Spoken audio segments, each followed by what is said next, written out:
परिवार अच्छा है। 3 नंद, माता पिता, साथ में 2 छोटे भाई भी हैं। लड़का इंजीनियर है और बहुत पैसे कमाता है। ये सुनते ही नैना के होश उड़ जाते हैं। 3 नंद, 2 छोटे देवर, ऊपर से सास ससुर के साथ मेरा पति, इतना बड़ा परिवार। अरे माँ, इतने बड़े परिवार में तो मैं परेशान ही हो जाऊंगी।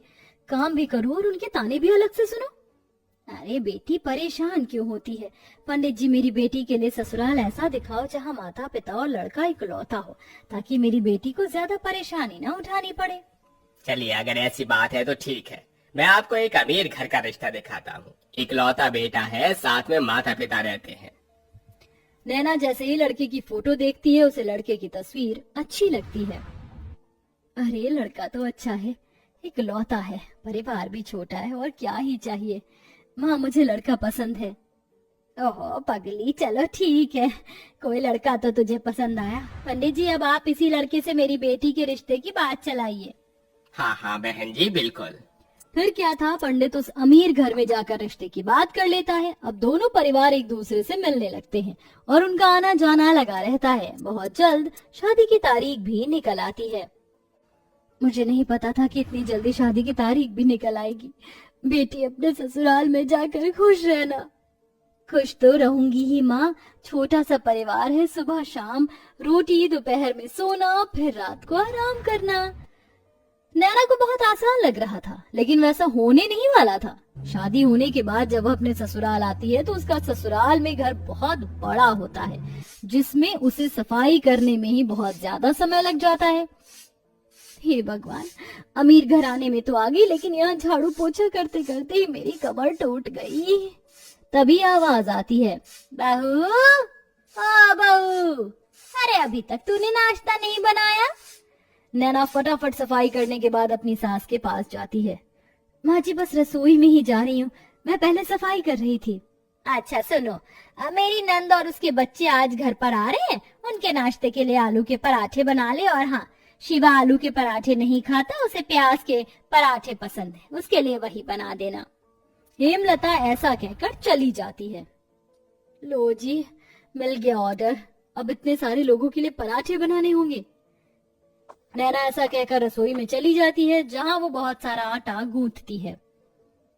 इतना सारा आटा गूंथने में ही मेरे हाथ दुखने लगे, अभी तो इनके पराठे भी बनाने हैं। नैना रसोई में आलू के पराठे बना ही रही थी कि हेमलता की नंद माहेश्वरी अपने बच्चों के साथ आ जाती है। अरे वाह, सही समय पर आई हूँ नंद जी, गरम गरम पराठे बन रहे हैं। बहू, चलो नाश्ते की टेबल पर ही बैठते हैं, वहीं पर बातें करेंगे। हेमलता पूरे परिवार के साथ नाश्ते की टेबल पर बैठ जाती है, जिसके बाद रसोई से नाश्ते की टेबल का सफर करते हुए नैना बहुत थक जाती है। हे भगवान, नाश्ते की टेबल पर आने आने में ही मेरी फिरकनी बन गई। मैंने तो छोटा सा परिवार समझकर इस घर में शादी की थी, यहाँ तो सबकी अलग ही फरमाइश चलती है। तभी नैना के पति शिवा की आवाज आती है। अरे नैना, मेरे प्याज के पराठे नहीं बनाए तुमने? अभी लाती हूँ जी। नैना प्याज के पराठे बनाकर अपने पति के लिए नाश्ते की टेबल पर लेकर आती है। ये लीजिए प्याज के पराठे।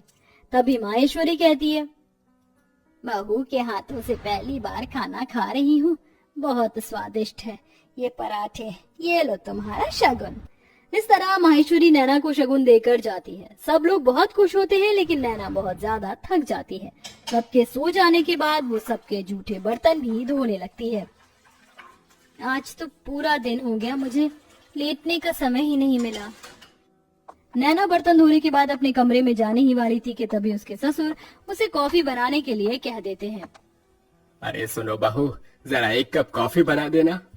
अभी बनाकर लाती हूँ पिताजी। नैना दोबारा रसोई में जाती है और कॉफी बनाकर अपने ससुर जी के लिए लेकर आती है। आखिरकार उसे थोड़ी देर के लिए अपनी कमर सीधी करने को मिल जाती है, लेकिन फिर शाम की अलग फरमाइश शुरू हो जाती है। बहू, शाम के खाने में वेज बिरयानी, शाही कोरमा और चावल बना लेना। फिर से कोई आ रहा है क्या माँ जी घर पर? अरे नहीं, ये तो शिवा को बहुत पसंद है, इसीलिए बनवा रही हूँ। ठीक है माँ जी। अब शाम का खाना बनाने के लिए नैना फिर से रसोई में जाती है और खाना बनाते हुए खुद से ही कहती है, हे भगवान, कैसा परिवार मिला है मुझे। सुबह शाम मेरे ससुराल वालों को शाही पकवान ही चाहिए होते हैं और इतने भुक्कड़ लोग हैं कि इन्हें हर थोड़ी देर में भूख लग जाती है। डिनर में इतना हैवी खाना कौन खाता है? मैं तो बेकार ही फंस गई इस घर में आकर। नैना ऐसा खुद से बोलते हुए खाना बनाती रहती है। उसे रसोई में बहुत गर्मी भी लगती है, लेकिन फिर भी वह खाना बनाती है। खाना तो बहू बहुत स्वादिष्ट लग रहा है, खुशबू से पता चल रहा है। हाँ, मेरी मेहनत जो लगी है, स्वादिष्ट तो होगा ही। नैना भी खाने की टेबल पर बैठकर खाना खाने ही वाली थी कि तभी किसी के आने की दस्तक होती है। हेलो गाइस, मेरे बिना ही खाना खा रहे हो? अरे बेटा चिराग, तुम यहाँ विदेश से कब लौटे? मेरे साथ मेरे कुछ दोस्त भी घर पर आए हैं। आज ही हम ऑस्ट्रेलिया से इंडिया आए हैं। कितने दिनों बाद तुझे देख रहा हूँ नैना। ये मेरे ताऊ जी का लड़का है, विदेश पढ़ने चला गया था बचपन में। मेरा जिगरी यार यही है। जाओ नैना, इन सब के लिए भी खाना परोस कर ले आओ। अगर रोटी कम हो तो और बना लेना। हेमलता ऐसा कहकर बेचारी नैना को फिर से रसोई में भेज देती है। नैना को खाने के साथ दोबारा से रोटियां भी बनानी पड़ती हैं और वो बहुत ज्यादा थक जाती है। सबको खाना खिलाते हुए उसी के लिए खाना नहीं बचता। ये लो, बस यही रह गया था, मेरे लिए थोड़ा भी खाना नहीं बचा। कैसे भुक्कड़ लोग हैं, एक बार भी मेरे बारे में नहीं सोचते हैं। नैना को बहुत बुरा लगता है। वो अपने कमरे में सोने चली जाती है। इसी तरह जब भी वह कुछ बनाया करती तो सारा खाना उसके ससुराल वाले ही खा जाते हैं और उसके लिए कुछ नहीं बचता।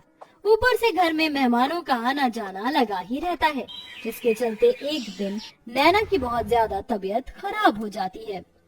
इनके शरीर में बहुत ज्यादा थकावट है। लगता है काफी दिनों से जरा भी आराम नहीं मिला है, इसलिए शरीर में कमजोरी हो गई है।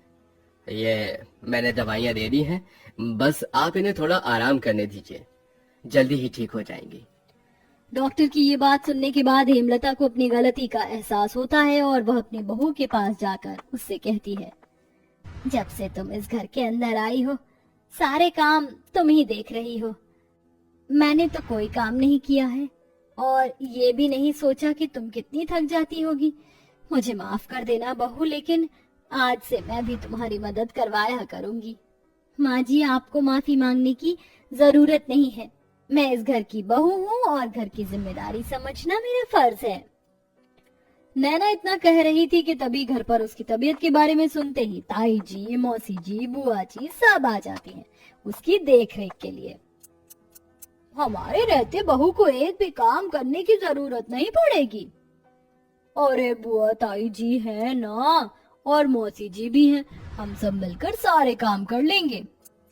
इस तरह सब लोग नैना की बहुत अच्छे से देख रेख करते हैं। नैना को इससे ये समझ आता है कि रिश्तेदारों का आना जाना अच्छा होता है और सबके साथ प्यार प्रेम से रहना भी बहुत जरूरी है। जैसे ही वो ठीक हो जाती है, वो पहले की तरह फिर से घर की सारी जिम्मेदारियां खुद उठा लेती है।